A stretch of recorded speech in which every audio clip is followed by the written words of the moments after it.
Bluegrass music became popular in the early 1950s, but its roots go much deeper than that. It is believed to have originated from the Appalachian region of the U.S., where people would gather to pick and play, with each instrument taking its turn playing the melody and improvising around it. Bill Monroe is considered the father of bluegrass. The Stanley Brothers, Lester Flatt, and Earl Scruggs all came from this first generation of bluegrass musicians.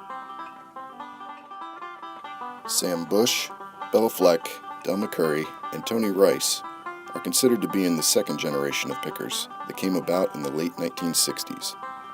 David Grisman, Peter Rowan, and the Grateful Dead's Jerry Garcia formed Old and In the Way during this time as well. Today, most of the second generation is still alive and playing, and they've been joined by many others. Trampled by Turtles, Alison Krauss, Yonder Mountain String Band, and the Old Crow Medicine Show are all popular bluegrass bands, but each have their own unique sound. Even comedian Steve Martin has gotten in on the action with his Steep Canyon Rangers band. Drive into central Pennsylvania, and you will find the quaint little town of Elizabethtown. Situated in between Lancaster and Harrisburg, it may not seem like your typical bluegrass town, but bluegrass music can be found here. Marcus Weaver can also be found here. He's a plumber by day, but in his free time he enjoys music, specifically playing the banjo in the bluegrass band Colebrook Road. I used to live down in Rocky Mount, Virginia, which is the moonshine capital of the world, but I was going to school down there, and my buddy Wes Worthington was playing the banjo one day, and I had picked up a banjo a couple months earlier. My aunt and uncle gave me one, and I saw him playing there, and I was like, wow, you play the banjo? And he's like, no, I'm just taking lessons right now, but I'm trying to learn. I was like, well, I have one too. You should hook me up with your banjo teacher.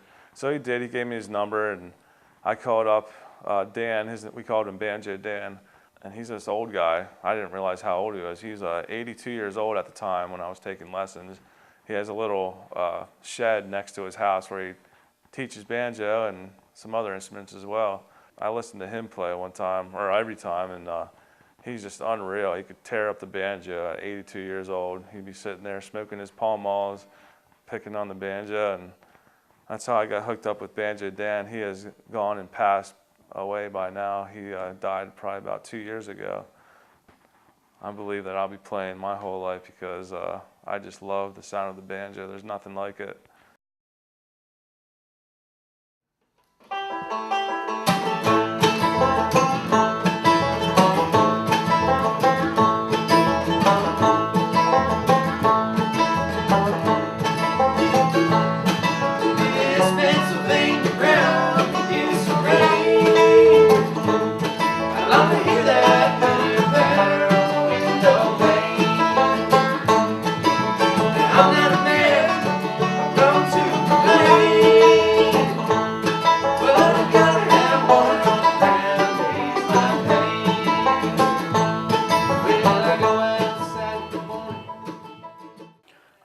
Jesse, the guitar player, and I met in high school, and on the way, we both moved back to this area in 2007. I ended up moving back to the area after living out west for a while, doing some other stuff, and one of the friends that we had both gone to high school with said, hey, you should contact Wade, he plays bluegrass. I was like, whoa, I didn't know anybody around here did that. So sent him a message, and we got together and started picking, and a couple years went by and some moving around, and ended up both kind of settling here. And he said he knew this guy that played the banjo named Marcus, and he knew another guy on the bass, and we sort of just gave him a call and got together and started picking, and it worked out pretty good. So I got hooked up with some of the members that are in my band now. I heard that they played bluegrass, so we all got together one night, probably about 2.5 years ago, and we started doing some picking. And we all looked at each other and was like, man, we should start a band. This just sounded pretty good.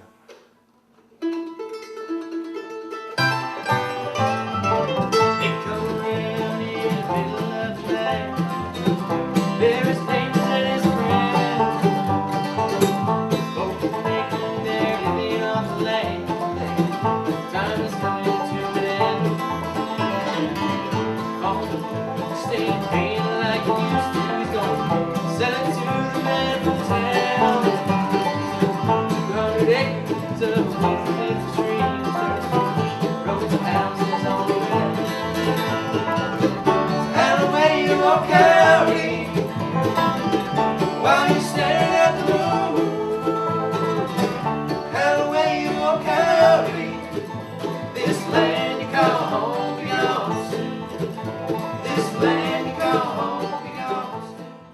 just this past year, we played at West Virginia, Pickin' in the Panhandle music festival, the Bluegrass festival. We entered the band competition, and we played one of our songs. They only wanted us to play one song. It was called Coyote, which the lead singer in Colebrook Road wrote that song. That's another song kind of out of my childhood. I had seen a coyote when I was younger out of my parents' farm, and got me to thinking about how a lot of the farmland in this part of the state's disappearing, housing developments, you know, strip malls and whatnot. So I tried to write another song out of that, and it was really cool that we got to play that song and people liked it and, you know, recognized that it was from the heart, and we ended up winning the competition with that song. So that was a pretty cool experience. This land you call home, be honest.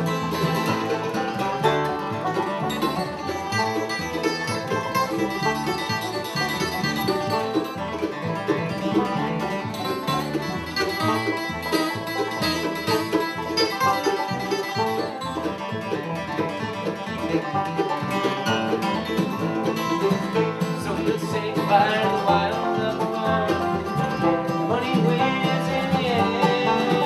Don't want room. It's night. Coyote is laying that big flat. Out away you old coyote, while you staring at the moon. Out away you old coyote, this land you call home, be gone soon. This land you call home, be gone soon. Take an example of bands like the Old Crow Medicine Show, who are incredibly popular, especially with the under 30 crowd. They play old time, and then Yonder Mountain String Band from out in Colorado, they play straight up bluegrass. And you know, the fact that they can go play shows for 10,000, 20,000 people in certain venues just speaks a lot for kind of the resurgence of old time music, Bill Monroe's music, or even older than that.